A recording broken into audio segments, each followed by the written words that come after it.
Morning, welcome back to my channel. तो आज मैं आपके साथ फिर एक ब्लॉग शेयर करने वाली हूँ और मैं आपके साथ क्या क्या शेयर करती हूँ, आप मेरे साथ वीडियो में बने रहिए। तो चलिए वीडियो शुरू करते हैं।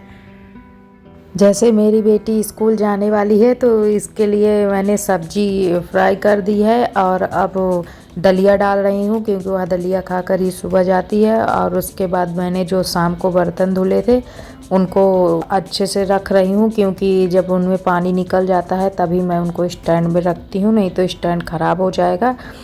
और बर्तन रखने के बाद अब मैं आटा गूँथ लूँगी। आटा गूँथ के कुछ देर के लिए रख दूँगी, फिर उनको जाऊँगी उठाऊँगी और उसके बाद थोड़ा सा तैयार करूँगी और फिर एक में पराठा बनाऊँगी, पर वह मैं आपके साथ शेयर नहीं करूँगी। जैसा कि मेरी बेटी स्कूल जा चुकी है, अब मैं क्या करूँगी, योगा करूँगी, क्योंकि योगा मैं रोज़ करती हूँ। मैंने योगा आपके साथ थोड़ा सा शेयर कर दिया है। वैसे मैं आधे घंटे 1 घंटे योगा करती हूँ और अब योगा करने के बाद कुछ देर बाद अब मैं कुछ फ्रूट्स खाऊंगी। फ्रूट्स खाने के बाद फिर चाय बनाऊंगी। चाय में मैंने चाय पत्ती डाल दी है, जब थोड़ा सा उसमें उबाल आ गया तो थोड़ी सी अदरक डाल दी है। चीनी मैं कम ही पीती हूँ चाय में। और मेरी चाय अब बन रही है, बन चुकी है। चाय पीने के बाद मैं आपसे कुछ देर बाद मिलूंगी। मेरी बेटी का आने का समय हो चुका है, उसको लेने जा रहे थे तो मैंने सोचा कि आपसे बात कर लेती हूँ, आपको भी साथ ले चलती हूँ। स्कूल से आ गई है, हाय करो। चलो चलो चलो चलो चलो, स्कूल से आ गया मेरा राजा बेटा।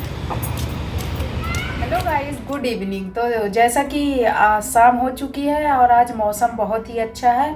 और जैसा कि मेरे प्लांट्स हैं, मैंने सोचा कि आज उसमें थोड़ा सा खाद डाल दूं, क्योंकि महीने से ज़्यादा हो चुका है तो उसमें खाद भी डालनी ज़रूरी है। तो मैंने सोचा कि वह करती हूँ और आपको भी थोड़ा मौसम दिखाती हूँ और अपने प्लांट भी दिखाती हूँ कि मेरे प्लांट किस तरह के हैं। आप देख सकते हो कि मेरे प्लांट कुछ इस तरह से हैं। अब इनको मैं थोड़ा सा इनमें खाद डालूंगी। और ये एरिका पाम था जो कि ख़राब हो चुका है, इस बार बहुत जल्दी ख़राब हो गया है, इसलिए अब दूसरा एरिका पाम लाना पड़ेगा। पर इनमें जो बचे हैं इनमें मैं थोड़ा खाद डाल देती हूँ। और आज जैसा कि मौसम की बात बहुत अच्छा मौसम हो रखा है, हल्की हल्की बारिश भी हो रही है जो कि दिख नहीं रही है। डाल देते हैं। और जैसा कि अभी मेरी बेटी पार्क भी जाएंगी, उनको पार्क जाना ज़रूरी है, तो इसी वजह से मैंने सोचा कि जब तक वो आ रही है ट्यूशन से तब तक हम अपने प्लांट में अच्छे से खाद डाल देते हैं। तो चलिए शुरू करते हैं। पहले मैं इनकी मिट्टी को अच्छे से वो करूँगी और फिर थोड़ा थोड़ा खाद डालूँगी। अब मैं अपने प्लांट में गुड़ाई करूँगी और इनको अच्छे से मैं गुड़ाई करने के बाद इनमें थोड़ा थोड़ा सा खाद डाल दूँगी। और जैसा कि अभी माली 1 महीने पहले आया था, पर मैंने सोचा कि चलो थोड़ा सा अब मैं भी कर देती हूँ, क्योंकि माली 2-3 महीने में आएगा तो ठीक रहेगा। थोड़ा बहुत कर देती हूँ, तो इसी वजह से मैंने सोचा कि इनके बहुत कर देती हूँ। मौसम भी जैसा कि अच्छा है और मैं इसी तरह अपने सारे प्लांट में गुड़ाई करूँगी और उसमें जो थोड़ा बहुत गंदा है उसको सब निकाल दूँगी और थोड़ा थोड़ा खाद सभी में डालती जाऊंगी। अपने प्लांट को इस तरह थोड़ा बहुत करने में अच्छा भी लगता है। माली को ऐसे बुलाना पड़ता है, नहीं हम लोग को इतनी जानकारी नहीं है, गड़बड़ भी होने लगता है, तो इसी वजह से 2-3 महीने में माली आ जाता है तो वह ठीक रहता है। और अब इसी तरह मैं अपने सारे प्लांट की गुड़ाई करूँगी और उसमें खाद थोड़ा थोड़ा डालूँगी।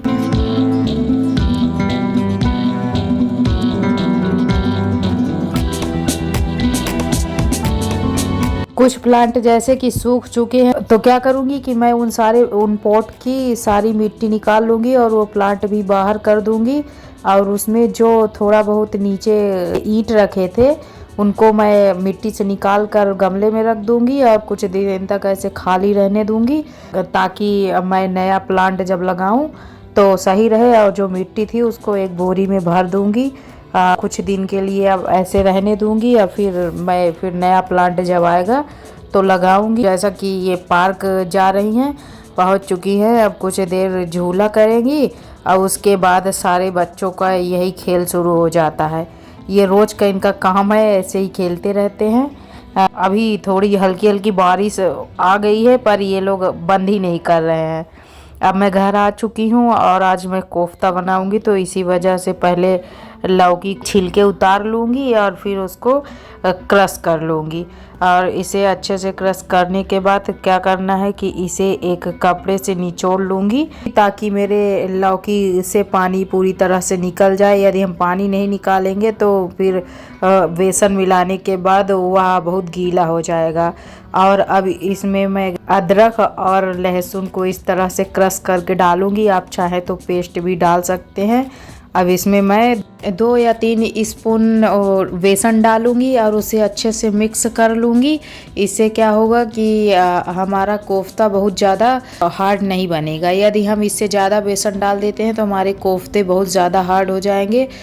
अब मैं इसमें हल्दी पाउडर डाल के इसे मिक्स कर लूँगी, अभी नमक नहीं डालूँगी। फिर मैंने टमाटर और प्याज का पेस्ट बना लिया है और अब मैंने तेल गरम करने के लिए रख गया है और अपने कोफ्ते में नमक भी डालकर उसे मिक्स कर लूँगी। यदि हम पहले डाल देते हैं तो क्या होगा कि यह पानी छोड़ देता है, जिसकी वजह से बहुत ख़राब हो जाता है। तो इसके लिए आप बाद में डालें। और इसी तरह मैं अपने सारे कोफ्तों को बना लूँगी।